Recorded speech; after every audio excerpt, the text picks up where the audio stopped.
Teka lang, buksan natin si Pastor. Ayan, dito na si Pastor. On ko lang yung mic. Pastor, good morning po. Good morning po Kuya Melvin. Happy Sabat po sa lahat po ng ating po mga kapatid sa mga oras na ito.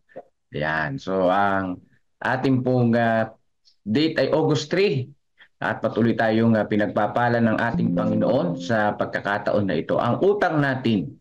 Yan, ngayong araw ng Sabat, ang utang natin. Kamusta naman pala utang natin mga kapatid? So ito pong ating talagang matindi, no? Ilan sa atin ang may utang? Yan, dapat nating bayaran, siyempre. So tayo po ay manalangin mga kapatid. Aming Diyos na siyang aming tagapagligtas, kami patuloy na sumasamba sa inyo at sa umaga na ito ay aming idinadalangin ang aming pong pag-aaral. Gabayin niyo po kami, Panginoon, at kami mabuhay ng ayon sa inyong kalooban. Salamat po, O Diyos, sa pag-ibig niyo po sa amin at sa patuloy na pagdinig ng aming dalangin sa banal na pangalan ni Jesus. Amen. So sabi po dito, sa ating key text, Lucas 6 verse 5, 16 verse 5, magkano ang utang mo sa aking Panginoon? Ayan.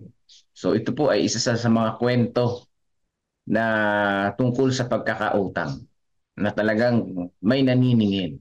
Ayan. Siyempre kapag may utang, may maniningil.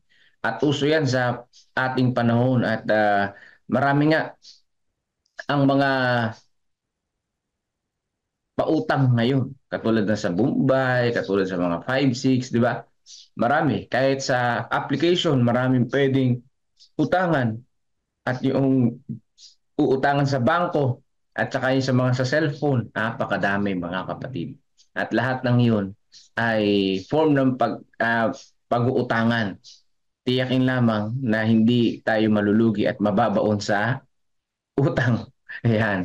At syempre, no, minimize natin yung pagkakautang dahil ito yung nagpapalubog sa atin. Nawawala yung lahat ng ating mga mahalagang resources. Mahalaga na na-invest yung money sa tawag dito, sa mga negosyo, sa mga investment para lumago yung pera. Kaysa ikaw ay umutang, unti-unti nawawala yung pang-invest mo. Kasi nga, yung utang ay malaki yung tinutubo. So sa ating Panginoon, tayo ay may pagkakautang. Sabi dito, hindi ba ninyo nalalaman na kayo ay hindi sa inyong sarili sapagkat kayo'y binili sa isang halaga?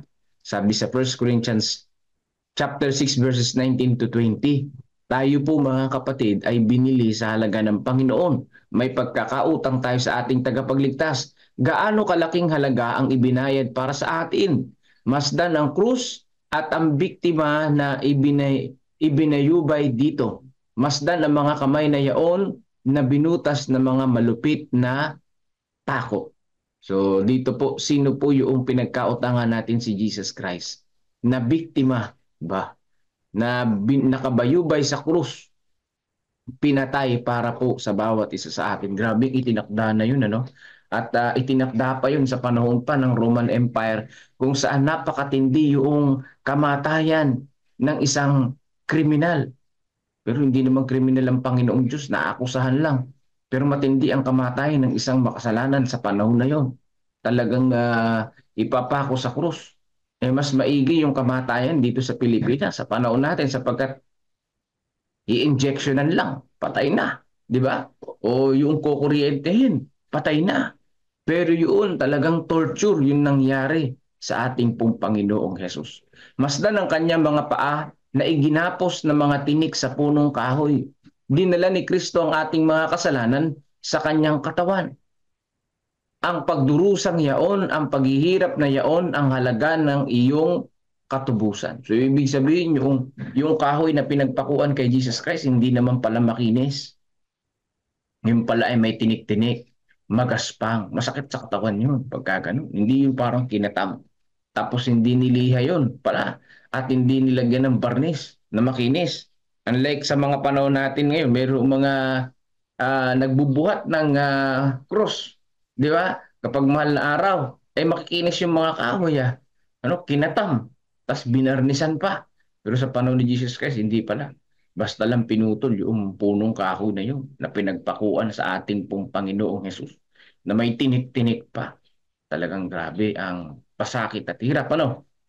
Ang kahangahangang pag-ibig ng Diyos na nahayag kay Kristo, ang agham at awit ng lahat ng makalangit na sansinukob, hindi ba panawagan ito para sa ating pasasalamat at papuri?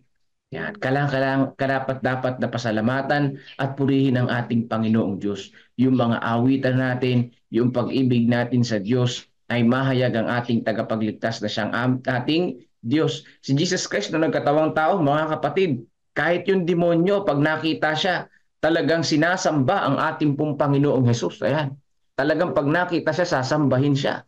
At kahit yung mga alagad ay sinamba ang ating Panginoong Hesus, noong siya'y nagkatawang tao, how much more tayo mga kapatid? Tapos na yung kamatayan ni Jesus Christ. Tapos na nang siya'y namatay at muling nabuhay at napunta sa langit ngayon at namamagitan sa bawat isa sa atin. Ano ang ating pong ganti? Ano ang ating pong bayad? Kundi pasasalamat sa pamamagitan ng pag-awit at papuri, pagsamba sa ating pong Panginoong Diyos. Nang ang pinagpalang liwanag ng araw ng katwiran ay suminag sa ating mga puso at nagpahinga tayo na may kapayapaan at kagalakan sa Panginoon, kung gayon ay ating purihin ang Panginoon.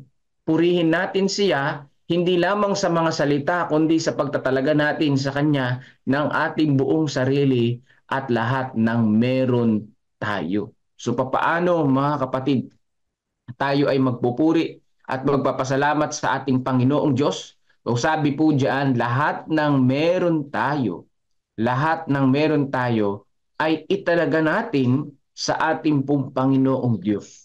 Yan pala yung pong papuri at pagsamba sa Panginoong Diyos. Ibig sabihin, hindi tayo mabubuhay sa pagiging makasarili, kundi lagi nating iisipin ang paglingkuran ang ating pong Panginoong Diyos. Ibig sabihin ng italaga, talagang nakakumit tayo na ang Panginoon ay papurihan. Nakakumit tayo na ang Panginoong Diyos ay patuloy na pasalamatan sa ating buhay anuman ang mangyari sa atin. Ibig sabihin, anuman ang ating pong kalalagyan, anuman ang ating pong ninanais sa ating buhay, ang Panginoong Diyos ang ating pong patuloy na sasambahin. Sabi pa dito sa ating pong devotional, gaano kalaki ang pagkakautang mo sa Panginoon? Hindi mo ito kayang tuusin. May bahagi ba ng iyong pagkatao na hindi niya tinubos? O anuman sa iyong pag-aari na hindi pa sa Kanya? So sabi po dito, hindi natin kayang tuusin. Anong ibig sabihin ng hindi kayang tuusin? Hindi kayang kwentahin ang utang natin sa Panginoong Diyos. Meron bang ganong hindi kayang kwentahin? Kahit sa bangko ay pwede mo hindi pwede mo makwenta dahil magagaling na ngayon yung taga-kwenta kung magkano magiging utang mo at penalty sa bangko, di ba? Pero dito mga kapatid, hindi mo kayang tuusin, hindi natin kayang bilangin yung utang natin sa ating Panginoong Diyos. Ayan. Yan ang matindi dyan. Hindi natin kayang bilangin ang utang natin sa ating tagapagligtas. Bakit mga kapatid? No, bakit? Talagang malaki yung pagkakautang natin at hindi natin kayang bayaran din yung pagmamayari na meron tayo na pagmamayari ng Panginoong Diyos na ipinagkatiwala lamang sa atin. So dalawa pala yan, no? Pagkakautang natin at pinagkatiwalaan tayo ng ating Panginoon. Kung hihingin niya ito, may pagkamakasarili mo ba itong aangkinin parang sa iyo? Ipagkakait mo ba ito at gagamitin ito sa ibang mga layunin kaysa kaligtasan ng mga kaluluwa? Sa parang ito na libu-libong mga kaluluwa ang nawawaglit. Yeah. So, ipagkakait mo ba yung iyong sarili sa ibang mga tao? Ibig sabihin, yung bang iyong time, yung bang talento mo ay ipagkakait mo ba sa gawain ng Panginoong Diyos? At ang sinasuggest dito, wag nawa gamitin natin ito sa gawain ng ating pong Panginoong Diyos. Bakit mga kapatid? Dahil yung pong gawain ng ating pong Panginoon ay higit na napakahalaga at ekspresyon natin na ang Diyos ang nagmay-ari sa ating pong mga buhay. Yan. Ang Diyos ang nagmamay-ari ng ating pong mga buhay. Kaya ang ating pong reaksyon sa ganito ay papurihan ang ating pong Panginoong Diyos sa pamamagitan ng paglilingkod natin sa Kanya. Ayan. Sa pamamagitan po ng paglilingkod natin sa ating pong Panginoong Diyos. Bakit kinakailangan na paglingkuran ng ating Panginoon? May pagkakautang nga tayo sa ating tagapagligtas eh. At isa pa, bukod doon, lahat ng meron tayo ay sa ating pong tagapagligtas. Ayan. No? Kaya double-double tayo eh. Doble eh. Kumbaga sa baon tayo sa utang mga kapatid. At ang kinakailangan natin, magbayad sa pagkakautang na yun. Ayan. Pero ito ang pinakamaganda, no? Parang hindi naman tayo sinisingil ng Panginoong Diyos. Ayan. Parang hindi naman tayo sinisingil ng Panginoon. Ang gusto lang niya, tayo ay, tawag dito, tayo ay kanyang makita na nagpupuri sa Kanya. Ang gusto lang ng Panginoon, makita tayo na nagbabalik loob sa Kanya. Nagtatalaga sa ating Panginoon. Paano natin higit na maipapakitang pinasasalamatan natin ang sakripisyo ng Diyos? Ang Kanyang dakilang donasyon sa ating sanlibutan, kaysa pagkakalob ng ating mga regalo at tandog na may pagpupuri at pasasalamat mula sa ating mga labi dahil sa dakilang pag-ibig na inibig niya sa atin. So paano nga natin mapapakita na nagpapasalamat tayo sa ating Panginoong Diyos? Tumingin sa langit na may pagsusumamo. Iharap mo sa Diyos ang iyong sarili bilang Kanyang lingkod. At lahat ng meron ka bilang sa Kanya na nagsasabi, Panginoon, para sa inyo ay malaya naming ipinagkakaloob sa inyo. So dito po mga kapatid, paano natin pasasalamatan ang ating pong Panginoong Diyos? So sabi po dito, laging tumingin sa Panginoon. Mag-focus sa Panginoong Diyos. At italaga natin ang lahat ng meron tayo sa Panginoong Diyos. Ang ibig sabihin, mga kapatid, ipagkaloob natin ang meron tayo sa Panginoong Diyos. Kung meron tayong sasakyan, magamit sa gawain. Di ba? Kung meron tayong malawak na bakuran na tahanan, gawin natin na center of influence. Ibig sabihin, maging sentro ito ng care group, maging sentro ito ng papuri sa ating pong Panginoong Diyos. Di ba, mga kapatid ko? Bakit? Lubha itong napakahalaga. At sinasabi pa dito, nakatayo na namamalas ang krus ng Kalbaryo at ang anak na walang hanggang Diyos na napakos para sa iyo, na nauunawaan ang walang katulad na pag-ibig na yaon, ang gayong kahangahangang pagpapakita ng biyaya. Maningas mong itanong, Panginoon, ano ang gusto mong gawin ko? Ayan. Katulad ng mga pinagaling ng ating Panginoon, no, yung lumpo, yung inalihan ng demonyo, laging ang sinasabi ng Panginoon sa kanila, humayo kayo at ipahayag ninyo ang inyong karanasan sa Panginoon. Sabihin ninyo na kayo ay pinagaling. Yung babae na Samaritana, doon sa balon, kanyang sinabihan, humayo ka. At sabihin, humayo siya mga kapatid. At ibinalita ang magandang pabalita ng ating pong Panginoon. Nakita niya ang Bisaya. So ano ang pwede natin gawin? Ano ang gusto nang gawin para sa bawat isa sa atin?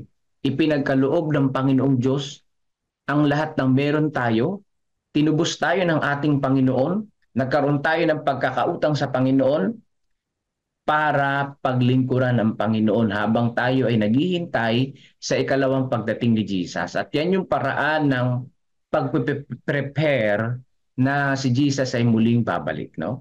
Naghahanda tayo sa ikalawang pagdating ni Jesus sa pamamagitan po mga kapatid ng pangangaral natin, sa pamamagitan ng pag-serve natin na ipabalita ang mabuting balita. Maranasan natin ang ating pong Panginoong Jesus. Ang katanungan na lang ay talagang, nararanasan ba natin ang Panginoon sa mga oras na ito? Yan ang mahalagang katanungan eh. Nararanasan ba natin si Jesus sa panahon natin ngayon? No? Kung naranasan natin, ibahagi natin sa iba. Kanyang sinabi sa inyo, humayo kayo sa buong sanlibutan. Ayan. At ipangaral ang ebanghelyo sa lahat ng nilikha. Yan ang kalooban ng ating Panginoon. Maging lingkod tayo ng Panginoon sa iba. Huwag tayong madamot sa regalo ng kaligtasan. No? Bigyan natin ng pagkakataon ng ibang mga tao na tumanggap din sa regalo ng Panginoong Diyos na ibinibigay sa bawat isa sa atin.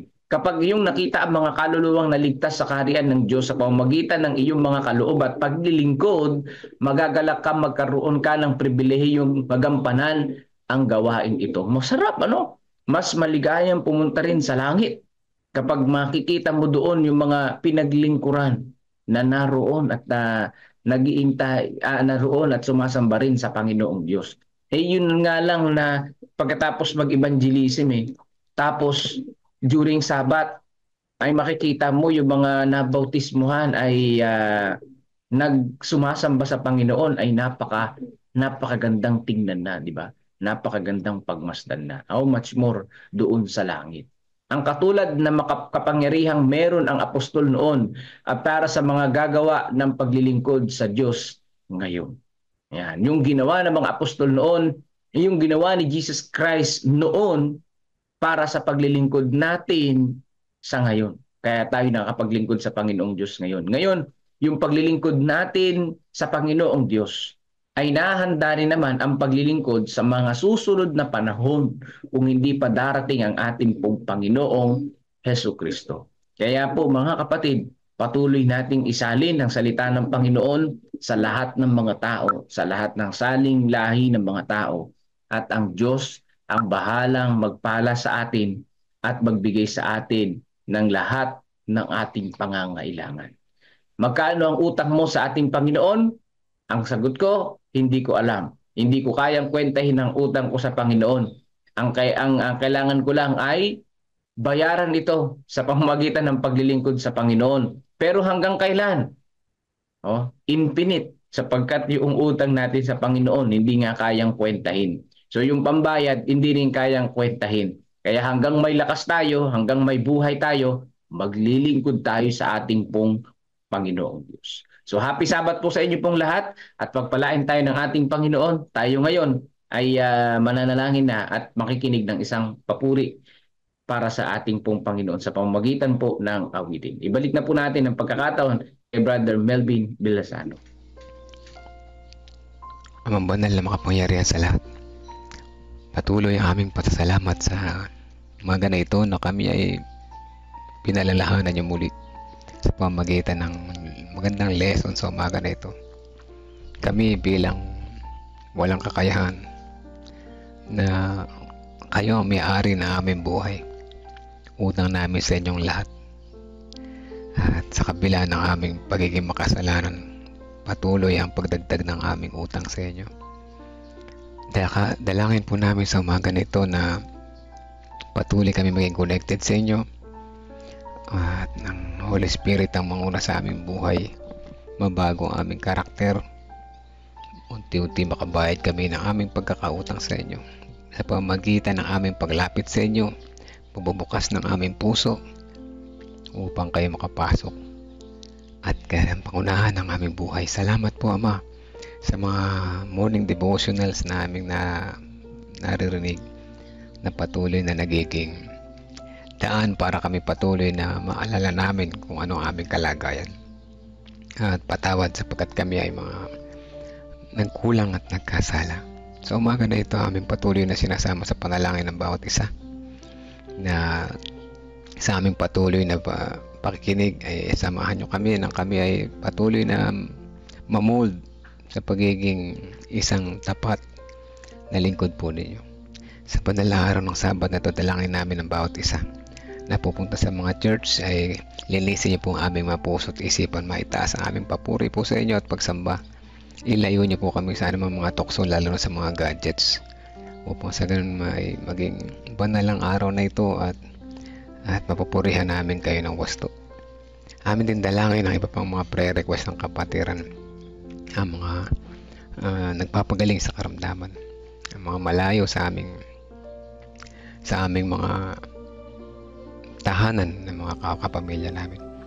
Si Sister Angel Prianesa sa kanyang recovery, ang tatay ni Ma'am Jamie, si Kuya Arman sa kanyang recovery, Sister Ana Rosbel sa kanyang pagpapagaling, si Jan Husha gayon din sa kanyang pagpapagaling ay sama namin sa panalangin.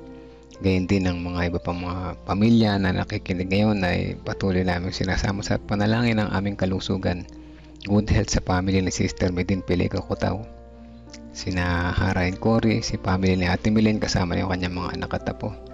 Kalusugan din sa family ni Sister Rose Cris Encarnado, Sister Dang de la Cruz, family ni Sister Niba Rivera sa Bukidnon, sina Tito, Janet Salvado and family, sina Rona, si LG Robert, Huncia family, Acuepas and Alcosaba family, kasama na rin si Ariel and Chona.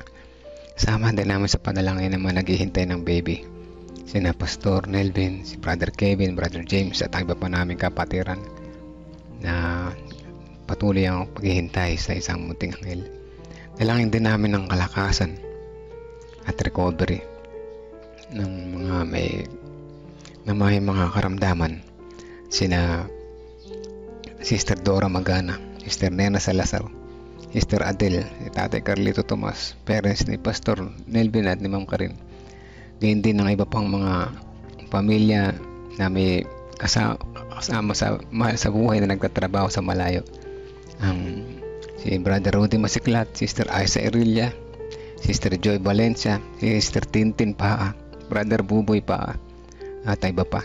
Nawa, samahan po nyo sila sa kanilang paninirahan sa malayo, sa kanilang pamilya. Kayo ang manguna sa kanilang mga plano at maging magtagumpay sila, kasama po kayo sa kanilang buhay. Ganyan din yung tatay ni Sister Joy Valencia na malayo sa kanilang bahay, ay pag-iingat po ang aming dalangin sa kanila sa araw-araw.